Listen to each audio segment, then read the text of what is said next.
सकल जगत की उत्पत्ति करता, समग्र ऐश्वर्युक्त शुद्ध स्वरूप, सब सुखों के दाता परमेश्वर, कृपया करके आप मेरे सारे दुर्गुण दुर्व्यसन दुखों को दूर कर दीजिए।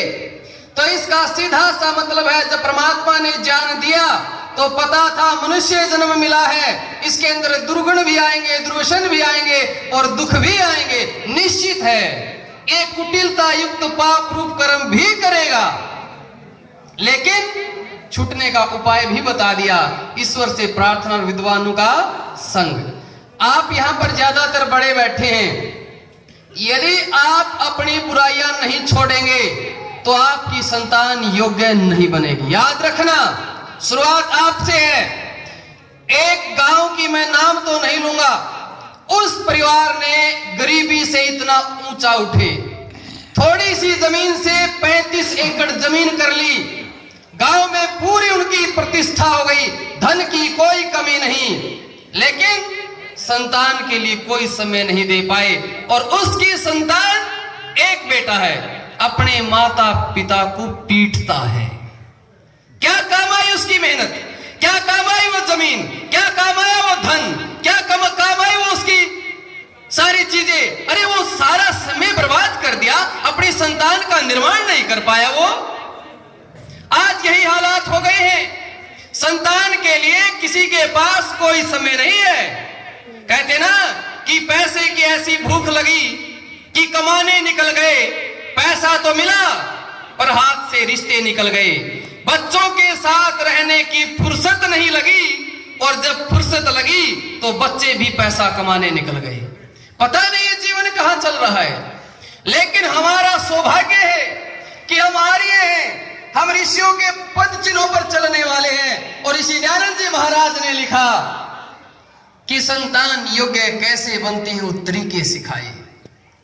कहते उसकी आत्मा और शरीर सुसंस्कृत हो जाता है, और जिसके सुसंस्कृत होने से वो धर्म, अर्थ और काम और मोक्ष को प्राप्त कर सकते हैं। और लिखा आगे कि संस्कार से संतान अत्यंत, केवल योग्य नहीं लिखा, अत्यंत योग्य हो जाती है। आज आर्यों में संस्कार नहीं रहे हैं, हमें प्रयास करना चाहिए। मैं आपसे एक बात कहना चाहता हूं, आपकी संतान माता पिता का परिचय करवाती है कि नहीं करवाती है? कैसे? जब रावण को मार दिया जाता है तो रावण की पत्नी मंदोदरी आती है मिलने के लिए कि कौन है वो जिन्होंने मेरे ऐसे वीर पति को मार दिया।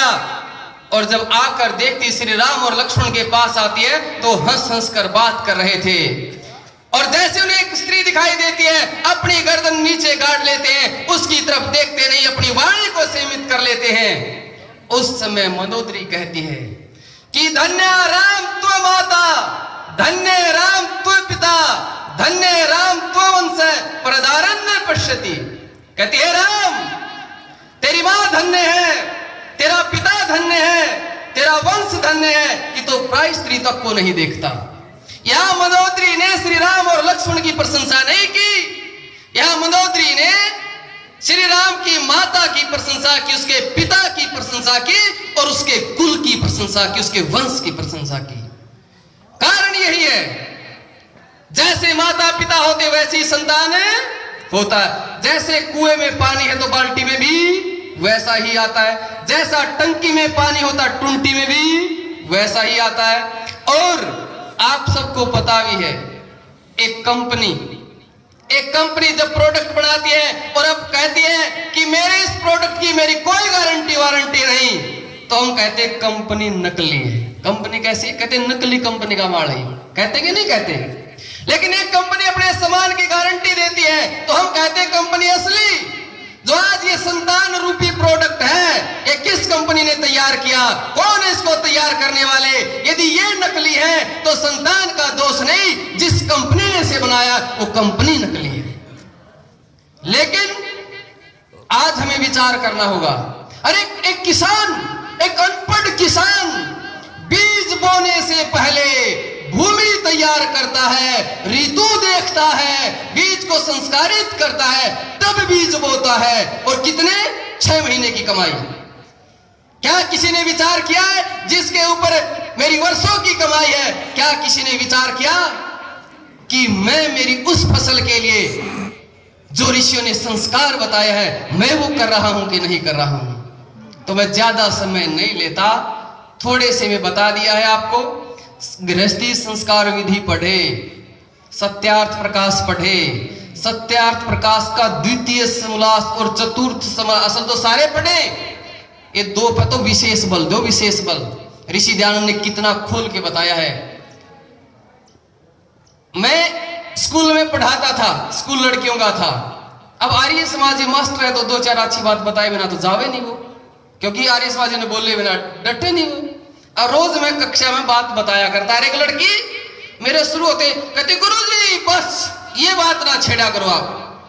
मैंने कहा बड़ी बदतमीज है, इतना ही समझाओ फिर भी नहीं मानती, सीधी बोल देती वो। तो एक दिन मैंने ऐसे गांव में जिक्र करा, मैंने कहा वो लड़की तो बड़ी बदतमीज सी है, इतनी मैं बात बताता उसको पता नहीं क्या चुभती मेरी बातें। बोले जी ऐसा उसकी माँ भी इतनी नकम्मी है। मैंने कहा फिर छोरी का दोष कोई भी। तो माता पिता का प्रभाव संतान पर आता है। और मैं आपसे ये कहना चाहता हूं, आजकल हम एक कार्यक्रम चला रहे हैं, कोई नु कहे जी ऐसा है हमारे तक प्रोग्राम नहीं करवाया जाता गांव में, हमने तो हमारे घर आए के समझाए जो जी बात, हम तो घर की भी मत रखा, घर आके समझावांगे आपके। रात्रि का समय दे दियो 7:30 से 9 बजे तक का, 8 से 9 बजे तक का दे दियो। 30 किलोमीटर तक का एरिया में 50 तक की भी मत कर लेंगे। आजकल तक छोटी सी गाड़ी का भी आचार्य जी ने व्यवस्था करवा दी है। इतने तक गुरुकुल का प्रयासरत है। मैं गंगाने जाऊं, किसी घर में हवन करने के लिए गया था, हवन कराया था तो वहां फिर बाद में बताया भाई छोरा इंस्पेक्टर है या बहू सब इंस्पेक्टर है, यू MBBS डॉक्टर है, वो सारे पढ़े लिखे से थे। हवन का कुदरती सूत बैठ गया मेरा। मैंने कहा भाई कक्षा शुरू करो या वह जितने बैठते मैं वहां जाता हूँ। कक्षा गंगाना में कक्षा चल रही है, कालवा गांव में सुबह शाम दोनों समय कक्षा चल रही है। हम खूब जितना हो रहा है उतना कर रहे हैं, फिर भी आप लोग भी तो सारा दो कुछ है। कोई तो कहो भाई हमारे गांव में आओ जी कक्षा शुरू करो, मैं हमारे कुनबिया के तो बैठाऊंगा, दूसरे हमारे कुनबे के 10-20 जो भी हम बैठावांगे, आओ आप, हम तैयार हैं भाई, जिसा जाना उतना तो बतावांगे। तो मैं ज्यादा समय ना लेते हुए इन शब्दों के साथ अपनी वाणी को विराम देता हूँ।